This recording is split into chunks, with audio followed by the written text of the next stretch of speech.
Chapter 11. The Wicked King and Googly Goo. Narrated by K.O. Munley. The Scarecrow of Oz by L. Frank Baum. When our friends approached the great doorway of the castle, they found it guarded by several soldiers dressed in splendid uniforms. They were armed with swords and lances. Cap'n Bill walked straight up to them and asked, "Does the king happen to be at home?" His magnificent and glorious majesty, King Krewl, is at present inhabiting his royal castle, was the stiff reply. "Then I guess we'll go in and say howdy do," continued Cap'n Bill, attempting to enter the doorway. But a soldier barred his way with a lance. "Who are you, what are your names, and where do you come from?" demanded the soldier. "You wouldn't know if we told you," returned the sailor. "seeing as we're strangers in a strange land." "Oh, if you are strangers, you will be permitted to enter," said the soldier, lowering his lance. "His Majesty is very fond of strangers." "Do many strangers come here?" asked Trot. "You are the first that ever came to our country," said the man. "But His Majesty has often said that if strangers ever arrived in Jinxland, he would see that they had a very exciting time." Cap'n Bill scratched his chin thoughtfully. He wasn't very favorably impressed by this last remark, but he decided that as there was no way of escape from Jinxland, it would be wise to confront the king boldly and try to win his favor.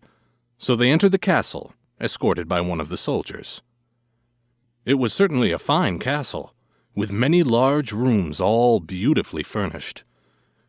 The passages were winding and handsomely decorated, and after following several of these, the soldier led them into an open court that occupied the very center of the huge building. It was surrounded on every side by high turreted walls, and contained beds of flowers, fountains, and walks of many-colored marbles, which were matched together in quaint designs. In an open space near the middle of the court, they saw a group of courtiers and their ladies, who surrounded a lean man who wore upon his head a jeweled crown. His face was hard and sullen, and through the slits of his half-closed eyelids, the eyes glowed like coals of fire. He was dressed in brilliant satins and velvets, and was seated in a golden throne chair.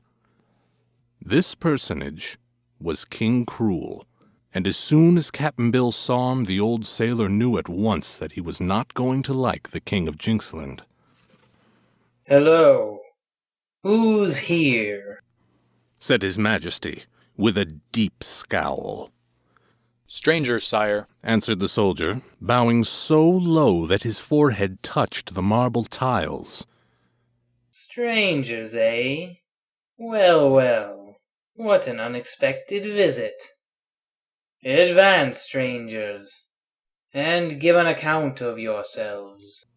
The king's voice was as harsh as his features. Trot shuddered a little, but Cap'n Bill calmly replied, "There ain't much for us to say, 'cept as we've arrived to look over your country and see how we like it. Judging from the way you speak, you don't know who we are, or you'd be jumping up to shake hands and offer us seats. Kings usually treat us pretty well in the great big outside world where we come from, but in this little kingdom, which don't amount to much anyhow, folks don't seem to have got much culture." The king listened with amazement to this bold speech, first with a frown, and then gazing at the two children and the old sailor with evident curiosity. The courtiers were dumb with fear, for no one had ever dared speak in such a manner to their self-willed, cruel king before.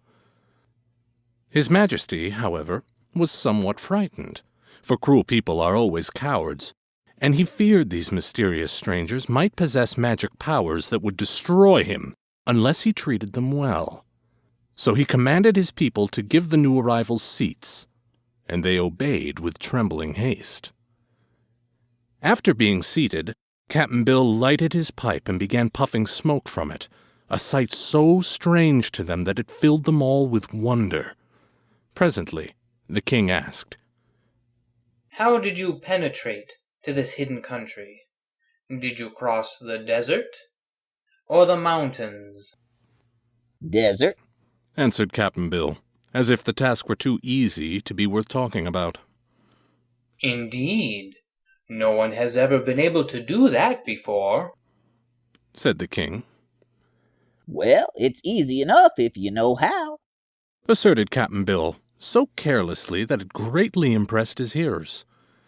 The king shifted in his throne uneasily. He was more afraid of these strangers than before. Do you intend to stay long in Jinxland? Was his next anxious question. Depends on how we like it, said Cap'n Bill.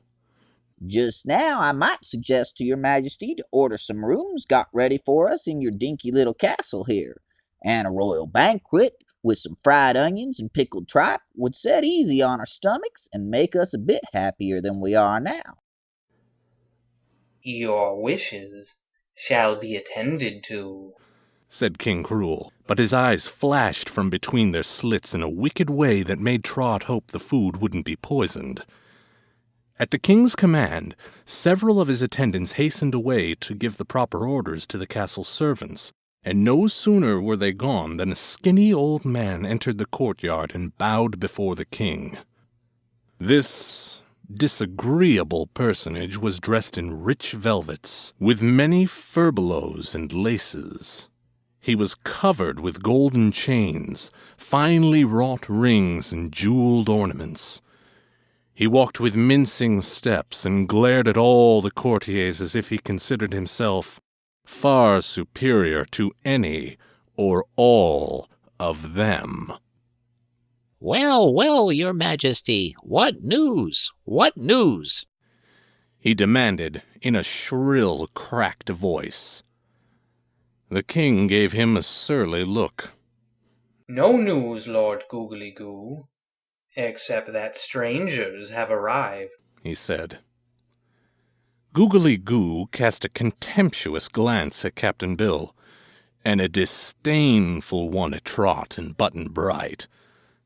Then he said, Strangers do not interest me, your majesty, but the Princess Gloria is very interesting.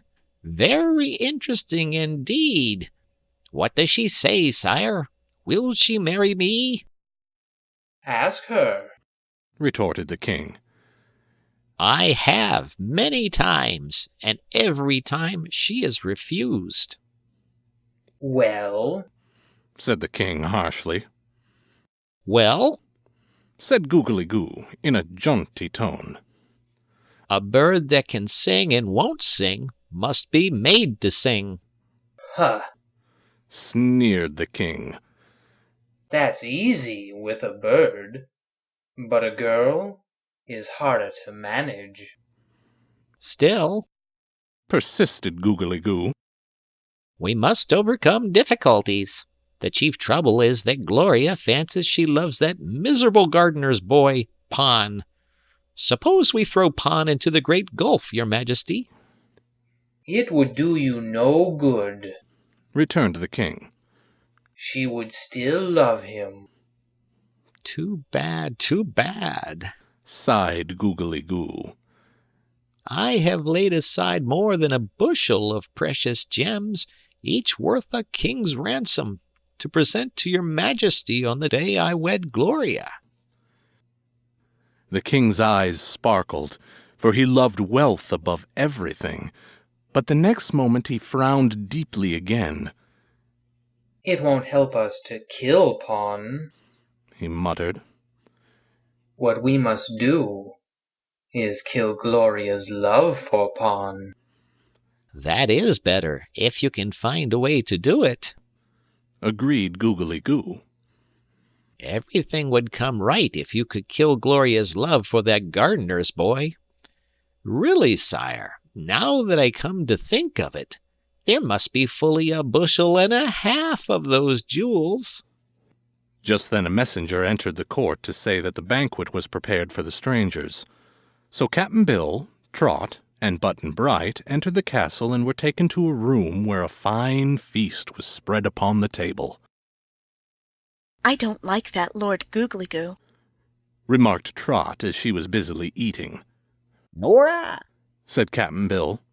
But from the talk we heard, I guess the gardener's boy won't get the princess. Perhaps not, returned the girl. But I hope old Googly doesn't get her either. The king means to sell her for all those jewels, observed Button-Bright, his mouth half full of cake and jam. Poor princess, sighed Trot. I'm sorry for her, although I've never seen her. But if she says no to Googly Goo and means it, what can they do? Don't let us worry about a strange princess, advised Cap'n Bill. I've a notion we're not too safe ourselves with this cruel king. The two children felt the same way, and all three were rather solemn during the remainder of the meal. When they had eaten, the servants escorted them to their rooms.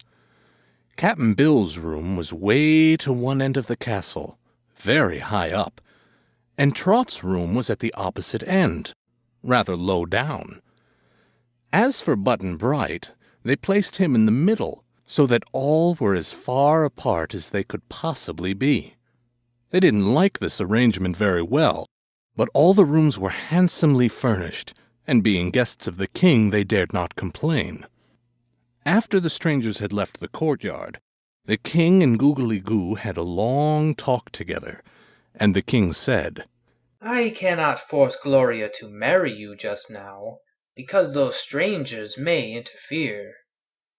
I suspect that the wooden-legged man possesses great magical powers, or he would never have been able to carry himself and those children across the deadly desert. I don't like him. He looks dangerous, answered Googly Goo. But perhaps you are mistaken about his being a wizard. Why don't you test his powers? How? asked the king. Send for the Wicked Witch. She will tell you in a moment whether that wooden-legged person is a common man or a magician. Ha! That's a good idea, cried the king. Why didn't I think of the Wicked Witch before?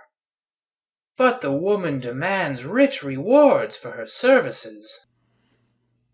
Never mind. I will pay her, promised the wealthy Googly Goo. So a servant was dispatched to summon the Wicked Witch, who lived but a few leagues from King Krewe's castle. While they awaited her, the withered old courtier proposed that they pay a visit to Princess Gloria, and see if she was not now in a more complacent mood. So the two started away together and searched the castle over without finding Gloria. At last, Googly Goo suggested she might be in the rear garden, which was a large park filled with bushes and trees and surrounded by a high wall. And what was their anger when they turned a corner of the path to find, in a quiet nook, the beautiful princess, and kneeling before her, Pon, the gardener's boy. With a roar of rage the king dashed forward, but Pon had scaled the wall by means of a ladder, which still stood in its place, and when he saw the king coming, he ran up the ladder and made good his escape. But this left Gloria confronted by her angry guardian, the king, and by old Googly Goo, who was trembling with fury he could not express in words. Seizing the princess by her arm, the king dragged her back to the castle. Pushing her into a room on the lower floor, he locked the door upon the unhappy girl.